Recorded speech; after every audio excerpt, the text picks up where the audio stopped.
The Three Soldiers. Now in the olden days things were very different from the way they are now.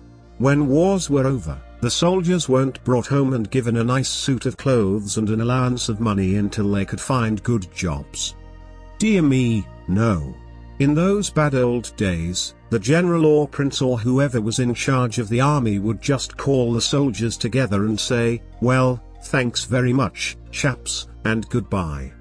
Then the soldiers had to find their own ways home as best they could, as these three brave soldiers are doing. Many a long, foot-sore mile the three soldiers trudged, trying to find their way back to their homeland.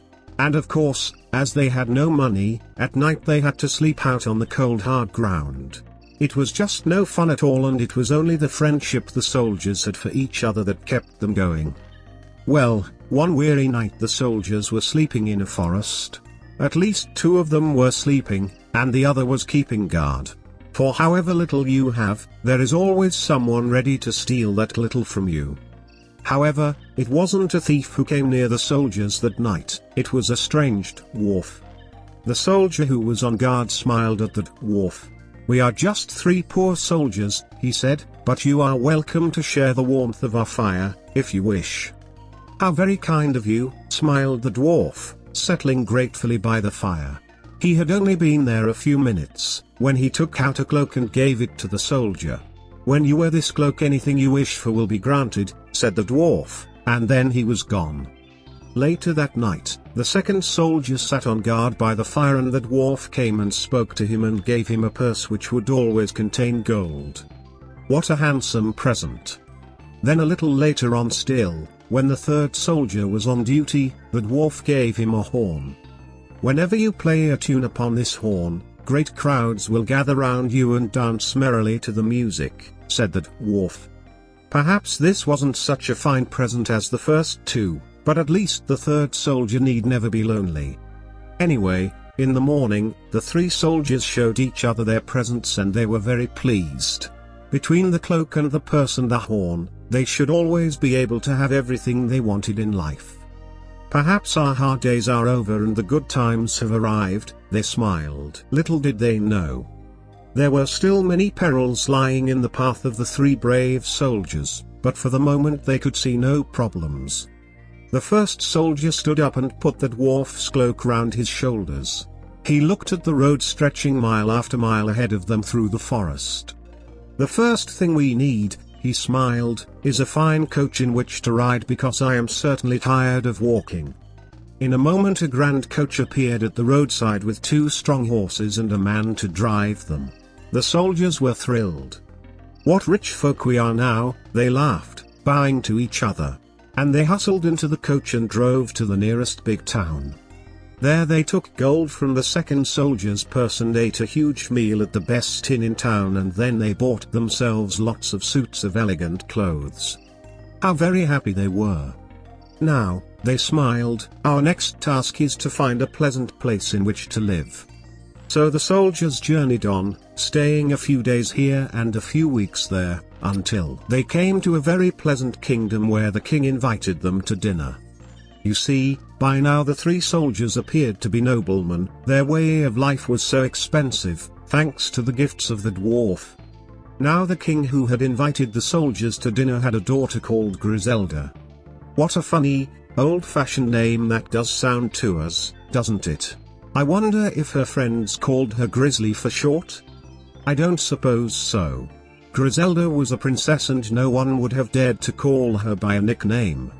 Anyway, Princess Griselda was not only pretty, she was also clever in a rather sneaky, cunning sort of way. Princess Griselda felt very curious to know how the three soldiers came to be so rich. They don't speak of big estates from which they could get rent, she thought, and they don't carry big treasure chests with them, and yet they always have plenty of money. Where does it come from? Princess Griselda made up her mind that she would find out. So Griselda waited until the three soldiers had eaten a wonderful meal and were feeling happy and chatty. Griselda moved close to the second soldier, who was listening to her father. "And do you know why the chicken crossed the road?" the king was asking. "No," chuckled the soldier, who was the second soldier, who had been given the purse, "Why did the chicken cross the road?" "To get to the other side, of course," laughed the king. And the soldier laughed too. Well, if he is in the mood to laugh at old jokes like that, then he is in the mood to tell secrets, thought Griselda. She took the second soldier to sit in a quiet corner of the garden. "Do you know, I think you are wonderfully clever," she told the second soldier. "Really?" smiled the soldier, feeling very flattered. "Why is that?" "Well," went on Griselda, "whenever my father, the king, and I travel to distant lands, we have to carry our money in heavy chests, which have to be carried in strong wagons, pulled by big horses.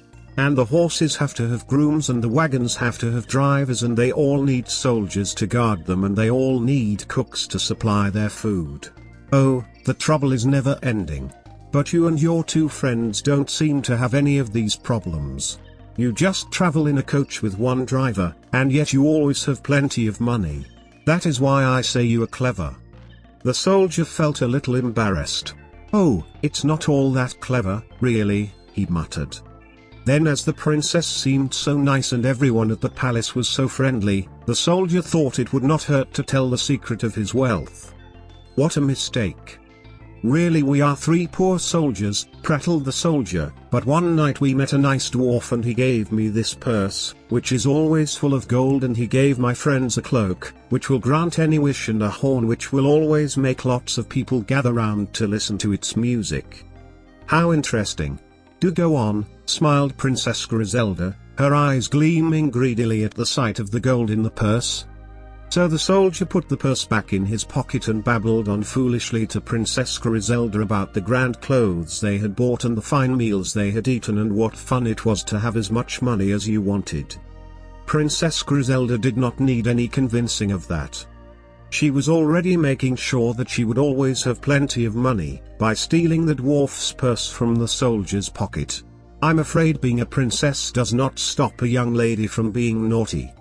She hid the purse amongst her long skirts and led the silly soldier back to the banqueting room. "Do try this new ice cream," she smiled.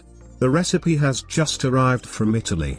Well, the foolish young soldier did not notice that the purse was gone, and at the end of the evening he and his two friends went back to their lodgings. But of course the time came when they needed some money to pay their bills. Then the soldier searched for the purse in vain. He remembered that the last time he had seen it was when he had shown it to Princess Griselda. "Can the Princess Griselda have stolen the purse?" he gasped. "Why, she is rich already." "No matter how much money a person has, they can still long for more," said the first soldier, who was wiser than the second soldier. He picked up his magic cloak. "I will magic myself into the palace to see if the princess really has the purse, and if she has, then I will seize it back again," he said.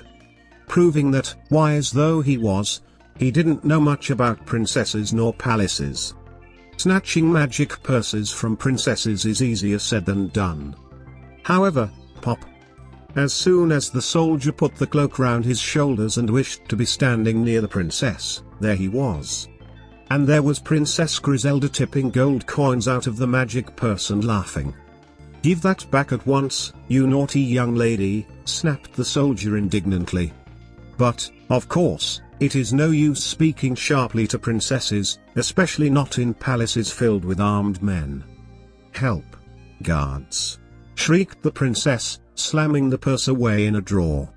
And before the soldier could gather his wits together, great, big, fierce palace guards and the head butler and the king all came rushing in, waving sticks and guns and swords. How very frightening. The soldier jumped straight out of the nearest window, very quickly. Bump. Scramble. Bonk. The poor soldier landed in a tree and slithered down through the branches till he hit the ground. And needless to say, the magic cloak was left tangled in the branches just outside Princess Griselda's window. The soldier looked up just in time to see the princess lean out and take the cloak. "I think I'll have this," she smiled. "Every princess should have a magic cloak hanging in her wardrobe."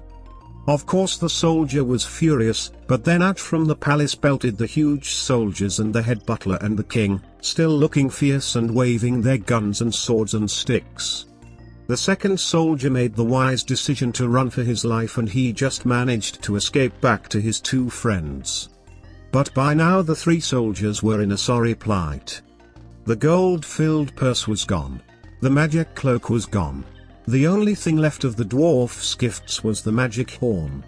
"Well, perhaps the horn will get us out of our troubles," smiled the third soldier. "I will play a military tune on the horn and perhaps lots of soldiers will gather round." Well, it seemed that good fortune was still smiling on the three soldiers after all.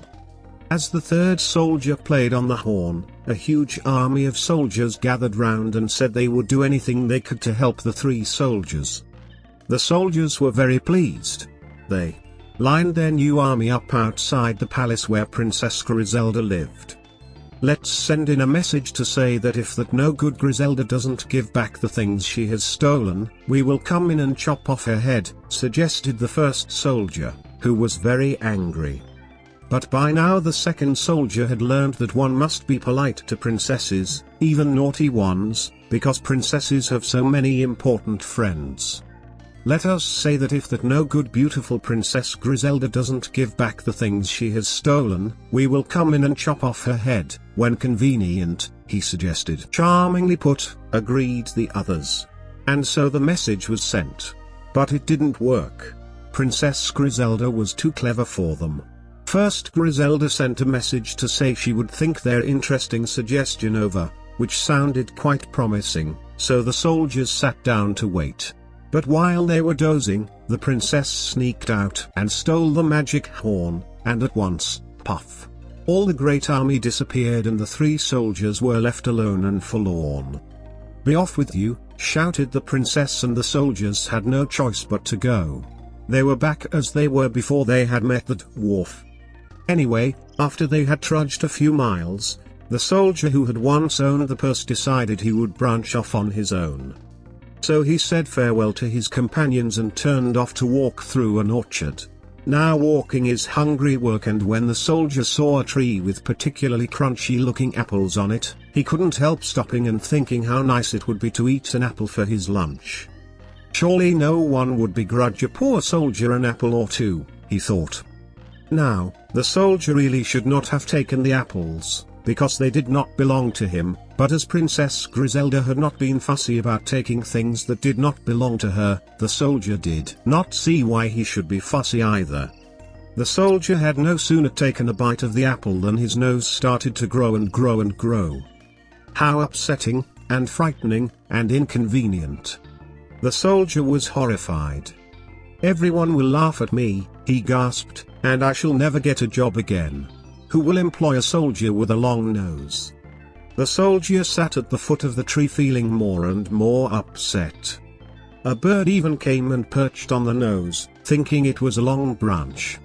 The bird looked along the branch, as she thought, towards the soldier. "What a very strange looking tree," she twittered. "I suppose it is some new modern type." The bird sighed heavily. "I liked the old-fashioned trees best," she twerped. "Why does everything have to keep changing? I don't know what the world is coming to." "For heaven's sake," gasped the poor soldier, "do stop moaning. I'm the one with problems, not you." "Talking trees!" shrieked the bird. "I can't bear it." And she flew away and never went near that orchard again. But, as the old saying goes, the darkest hour is just before the dawn, which means that just when things seem at their worst, they are really about to get better again. The poor soldier was sitting there looking dismally at his nose, which was still growing longer and longer, when who should come by but his two old friends. "We were lonely without you, so we came to look for you," they smiled. But their expressions changed when they saw their friend's long nose. "Whatever has happened?" they gasped. "Oh, how I wish I knew," sighed the second soldier. "All I did was take a bite from this apple and at once my nose started to grow and grow." How sorry the soldier's two friends felt, but they didn't know what to do to help. The three old friends were all sitting under the apple tree, feeling really glum, when there was a flash of burning light and standing in front of them was a little dwarf. The same dwarf who had helped them before. "Hello there," he smiled. Then he looked at their doleful appearance and at the second soldier's long nose. "I have no wish to interfere where I am not wanted," he said, "but you do look as if you need some help." So then the unhappy soldiers told the dwarf all about what had happened to the 3 gifts he had given them, and of course finished up by saying that the very worst thing that had happened to them was the long nose growing on the second soldier. "Aha, but that is where you are wrong," smiled the dwarf. "This long nose will show you the way to win back all your other treasures." "Eating this apple made your nose grow long," explained the dwarf, "but eating one of these pears will make your nose shrink to the right size again." And he picked a pear growing on another tree in the orchard. "Oh, please, give me the pear at once," begged the soldier, and taking the pear he ate it and his nose shrank and the soldier felt happier than he had ever felt in his life before. "Thank you, Mr. Dwarf," he sighed. But then the other 2 soldiers said, "How can all this help us to get back the purse and cloak and horn stolen from us by that naughty Princess Griselda?" So the dwarf explained a very clever plan to the 3 soldiers, and smiling happily the soldiers picked some fruit from the trees and hurried back towards the palace where Princess Griselda lived. Just before they reached the palace, the dwarf gave the second soldier a basket and some clothes to make him look like a gardener's boy. Then at last all was ready. The second soldier put the magic apples into the basket and went to stand outside the palace. The apples looked so delicious that everyone wanted to buy them. "No," said the second soldier, "these marvelous apples are fit for a princess only. I have brought the apples as a present for Princess Griselda." A serving maid stepped forward. "I am maid to the Princess Griselda," she said. "If you give the apples to me, I will see that they reach the princess." So the second soldier gave the apples to the serving maid, warning her that no one but the princess must eat them. Now, luckily for her, the maid was honest. She didn't try to eat the apples herself, but took them straight to her royal mistress. Princess Griselda was thrilled with the fresh, crunchy-looking apples. "Why our stupid gardeners can't grow apples as nice as this, I don't know," she said in her horrid way, and took a big bite from one of the apples. Immediately the princess's nose grew and grew. She was horrified. The maid was terrified. The king was sent for. "Do something. Send for someone. Help!" shrieked the poor king. So a proclamation was read outside the palace, stating that anyone who knew how to shrink extra long noses should come to see the king at once. No one mentioned that the princess had a long nose. That sort of scandal is best kept quiet. Well, when the 3 soldiers heard the royal proclamation, they were thrilled. Their plan was working perfectly. The 3rd soldier, the one who had once owned the horn, dressed up as a doctor and, carrying one of the pears, went into the palace and said he knew all about shrinking noses. He was taken to see the princess at once. "Oh yes," he smiled, "there is no need to worry, I can soon cure that long nose, charming though it looks, of course." He was still remembering that one must always be polite to princesses. Then he scratched his head. "Dear me," he gasped. "I have such a dreadful memory. Do you know, instead of being able to remember the cure for long noses, all I can think of are some friends of mine who have had a purse and a cloak and a horn stolen, or borrowed, from them. Until those things are given back, I don't think I shall be able to cure this long, charming, nose." At once the princess told the maid where to find the purse and cloak and horn and to give them to the doctor. When the 3 precious gifts were safely in his possession, the doctor, or rather the 3rd soldier, gave the pear to the princess and told her to eat it. And as soon as the princess ate the pear, her nose shrank back to its normal size. How wonderful! The princess was so happy to be pretty again, as a princess should be. The maid was delighted, because now she could not be blamed for having brought the apples to the princess. The king was thrilled to see his beloved daughter happy again. And none of the 3 gave a glance or a thought to the doctor, as he raised his hat and left the palace. Back to his 2 friends scampered the doctor, who was, of course, the 3rd soldier. He gave the first soldier the magic cloak, and to the second soldier he gave the magic purse, and he himself kept the magic horn. Then they hurried away to find a kingdom without such a naughty princess, and they settled down and lived quite happily ever after. The end.